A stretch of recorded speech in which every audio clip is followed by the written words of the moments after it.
Welcome back, Bears fans. Football season is officially here, and to celebrate, we've got a special episode for you. Chicago's made a ton of changes in the offseason, and we wanted a unique take on those moves. So we reached out to one of the very best analysts in the business and asked for his thoughts on all the moves the Bears have made heading into the 2025 season, and luckily enough for us and for you, he was willing to share. So please, sit back, grab your favorite snack, and get ready to enjoy our conversation today on Bear Era with Mike Golic Jr. All right, you know him as the co-host of Golic and Golic on FanDuel Sports Network, and now also co-host of the Echoes podcast with Jessica Smetana about Notre Dame sports. Welcome to Mike Golic Jr. Thanks for being on Bear Era and giving us some time today to talk about the Bears heading into the 2025 season. No, thank you guys for having me. I appreciate it. I was just out at training camp this last week, so got to take a little peek under the curtain there in a way that's a lot of fun. I know there's a lot of Bears fans, once again, drunk on renewed hope for this team, so fingers crossed. Obviously, no offense gets wrong without the offensive line. As a former O-lineman, first of all, how difficult has it been looking at the Bears the last couple of years where, let's say, the offensive line play has been subpar? And then on the second part of that, how excited are you now when you see all of the additions that they have made on that offensive line and what it could mean this upcoming season? Yeah, so the Bears O-line situation is fascinating, right? Huge off-season storyline. The names that you brought over, Jonah Jackson, who was with Ben Johnson in Detroit and has familiarity with the system. Drew Dahlman, who was a good free agent at center out of Atlanta, who I really liked coming out of Stanford and has done a really good job on one of the best run blocking lines in the NFL. And then Joe Thuney, Super Bowl championship pedigree across two teams that I think is invaluable for that room in terms of building a standard that Ben Johnson wants to create there. But I will say this, I went back and watched, I think it was weeks 11 through 14 last year from the Bears to kind of see what the offense looked like, how bad the protection really was around Caleb Williams. And man, a funny thing happened. I realized that it actually wasn't that bad late in the season. Like, Matt Pryor is a guy that I was amazed the Philadelphia Eagles were able to get back for some quality depth there. He's been with that team before. But you looked around that group, and I was amazed at, one, how dialed in they were together before the injuries really sapped that group at the end of the season in terms of seeing the picture and blocking it well. Production-wise, like, they gave Caleb some good pockets, and Caleb worked better in some of those pockets than I remember. It ultimately didn't translate to wins, and I think the biggest area outside of personnel where these guys are still upgrades. Joe Thuney is still one of the best guards in the game, being allowed to play guard again. I think personnel-wise, they're in a really good place. But I think the biggest area of improvement in watching the Bears last year and the passing protections on offense and the Lions and what we've seen historically under Ben Johnson is just the sheer variety of pass protections, play action styles that Ben wants to employ. The under center stuff gets talked about a lot with Caleb, and that being a big difference of Chicago last year to Detroit, getting him under center more, being able to turn your back to the defense. But that allows the O-line to have some more sprint protections, move the pocket a little bit here, and really just throw more to defense from the neck up to try and get them to think a lot. The Bears used a lot of max protection even out of gun last year with that tight end room. I'm sure we'll still see plenty of that with Ben Johnson and the guys they've got there now. But I did want to, I'd be remiss if I didn't at least throw my hand up and say the Bears O-line last year towards the end of the season was better than I had a memory of. But still, now you get a play calling advantage, and I think a personnel upgrade at a bunch of spots that's going to help this group a ton. Do you like in training camp what they're doing with left tackle right now, where they have Braxton? Obviously, he's kind of ramping back up again. Yeah. They have Ozzie Trapillo and then Kurana Magaji, where essentially on a given day is getting more reps at left tackle. One, do you like that? And then at what point do they have to make a decision of who's the starter? Yeah, I mean, I think they've got time right now. You want to use these reps in the early portion of the preseason where, again, I was a guy who I never made an NFL roster, but I went to a few camps, and early in print camp, that's when guys like me were getting reps. And then as it goes along and you get like 2 weeks out to preseason one is usually when all of a sudden it's like, all right, starters are getting 6, backups are getting 4, third stringers, and the guys like me that are going to get cut are getting like 2 reps a period. And so I think by then you'd like to have it ironed out enough so that they can start learning how to communicate more consistently with Joe at left guard, because that to me is why I'm okay with this. Braxton last year, I thought did a really good job, moves really well, uses his hands well, was just a little light in the ass and got pushed back in the pocket a little more than I think people would like. Ozzie, man, mountain of a dude, like saw him out at practice, and he's built like every BC offensive lineman I've ever seen. Like, again, Notre Dame guy, I like to rag on BC a fair amount, but that's been one of the most consistent O-line producers of my lifetime going back to when I was a kid, and he fits the billing on that. And then Agandeji, I know less about him, but again, good enough to be getting in the mix for this. And so I think all those guys deserve a shot, and I think all of them are going to get the advantage of playing next to a guy that's seen as much high-level football. I always think of the O-line and pods, like left guard, you got to really know, hey, what I'm expecting from my center and from my left tackle as we communicate through all this stuff. Because my timing on double teams, how we pass off twists, all that's predicated on the two of us seeing things through the same set of eyes. We always called it 5 as 1, but in certain instances, it's going to be guard and tackle working together a lot. And so I think Joe is going to elevate whoever is next to him just by one. I mean, having played left tackle as recently as last year in some high level situations, but also just being there to see it and have the physical help and the mental help at guard. I think that's a great point that you bring up about communication between the offensive line, but specifically between those pairs. We talk about it all the time with quarterback and wide receiver. Oh, they have to build chemistry. Oh, it's a sight read. They have to see it the same way. O-line is exactly that, but in compression. And if you blow it, everybody knows it immediately. So the run game is a huge part of what Ben Johnson's going to bring. Certainly what helped him establish the offense that he had in Detroit. There's been a lot of talk about his reuniting with DeAndre Swift, but last week I saw you post that you're a fellow Roschon Johnson truther. Nothing warms my heart faster. And what is it that first caught your eye about Roschon's game? And really, what do you think his real value is with what Ben is bringing in the run game to Chicago? Yeah, I know. I think Ryan Poles called out Roschon Johnson as a guy he's expecting. Like, people see it. The first thing that jumped out for me, and this goes back to Texas, was the pass protection stuff. And that translated almost immediately. And you guys know, having young players come into the league at that position, that's usually furthest down on the totem pole for a lot of guys. You got to work hard to become a third down back because the rest of the stuff translates a little bit better. You're asked to do usually more from the neck up. Now, credit to Sark in Texas and the way they've developed that running back room. It's certainly a place that produces plenty of pros. But that was it for me. He's so aware of where he fits into the protection scheme. He moves decisively, and then he gets there and he uses great technique once he does. You're happy if guys give you one of those at running back. Like running backs and tight ends, I just want to see you be willing more often than not, especially if you're going to offer more of a plus as, a tight end's a pass catcher or as a running back, running the football. And so I think Roschon gives you a really high floor as a third down guy already there.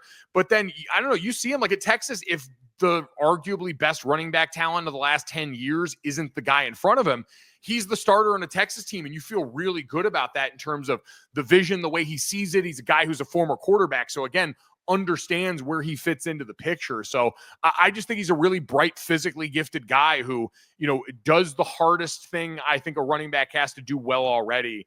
And so combined with the fact that he doesn't have to be the bell cow makes me really excited about what he can be in an offense where we know Ben Johnson's used to having two guys toting the rock and two guys with very different skill sets go into that too. Yeah, I think people have kind of gotten out on Roschon too quickly because, again, the system fit was not great last year. Yeah. The usage wasn't great either. He only had 55 carries, but fun fact, his success rate was higher than DeAndre Swift last year. I don't think he forgot how to do all that. I'm excited about his prospects in the offense moving into 2025.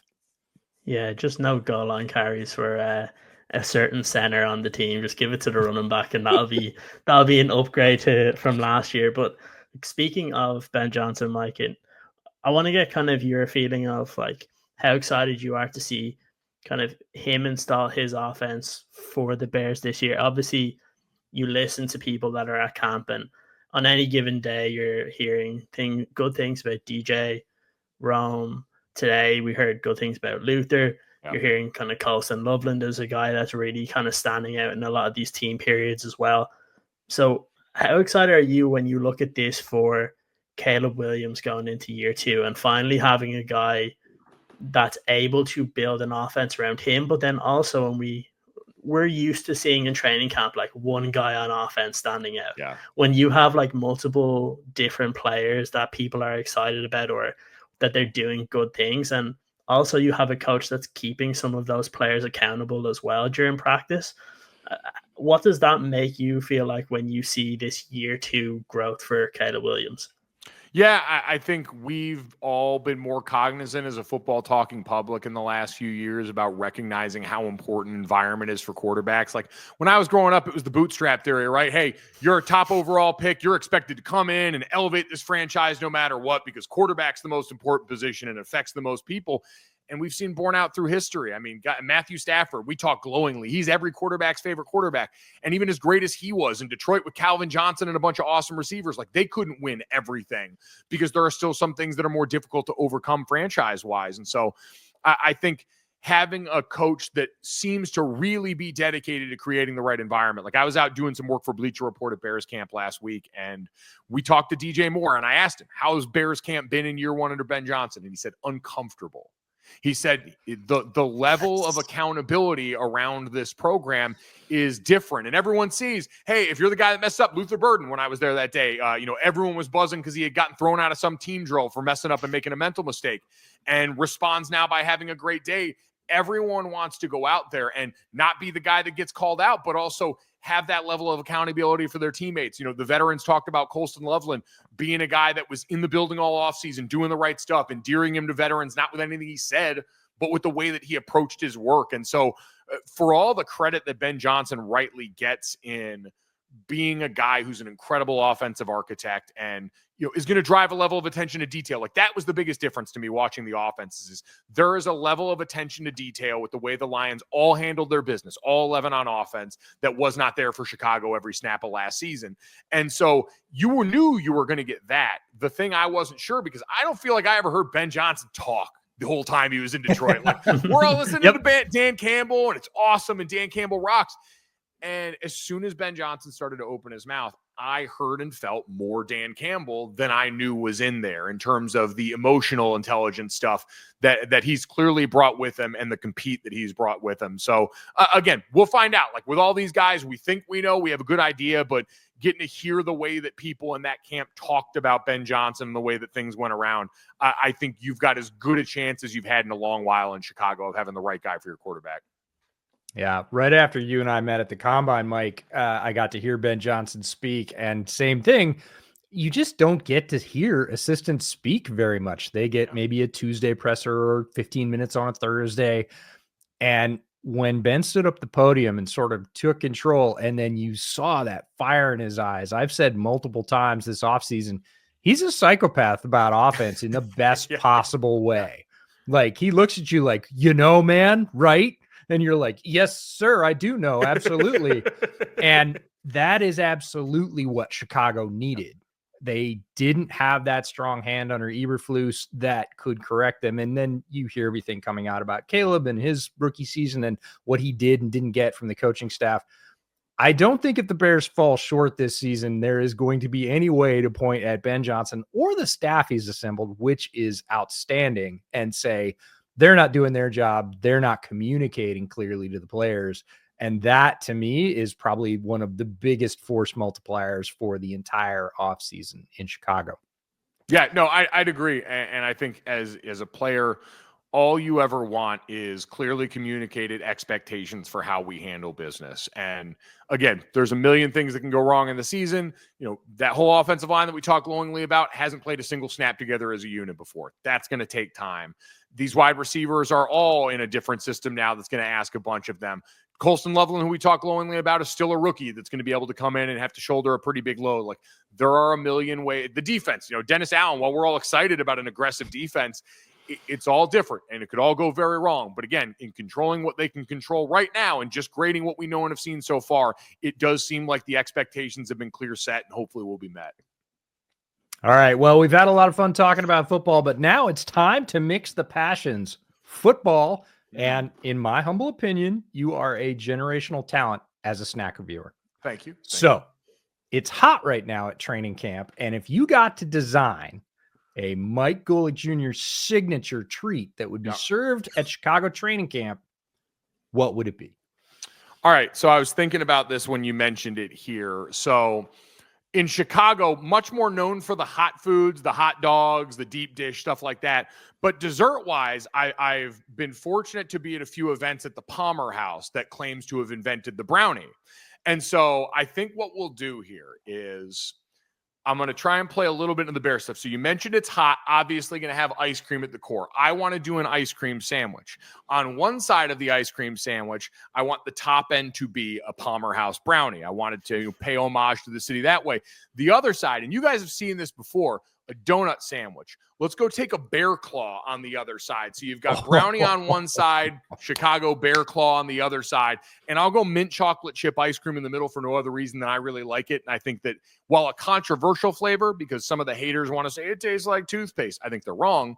I think it is a perfect, cool, refreshing treat for a hot day. So I'll say ice cream sandwich, one part, and you can cut it so that it looks more like an ice cream sandwich. It doesn't have to be the truest form, but one side brownie, one side bear claw, mint chip ice cream in the middle. Cool yourself down on a hot training camp day. Absolutely stroked it. Right down the middle, fastball, 450 over the middle fence. I am not surprised. Mike, thanks for making time for us today. We're all excited about the Bears season. We will have you back on sometime mid-year to see if everything we talked about came true or it all came crashing down. But either way, can't thank you enough for your time. Thank you. I will try and bring an actual executed version of that dessert to that mid-season report card show. Can't wait. Strong work. Thanks again, Mike. Absolutely. Thanks, guys. Appreciate it. Thanks, Mike.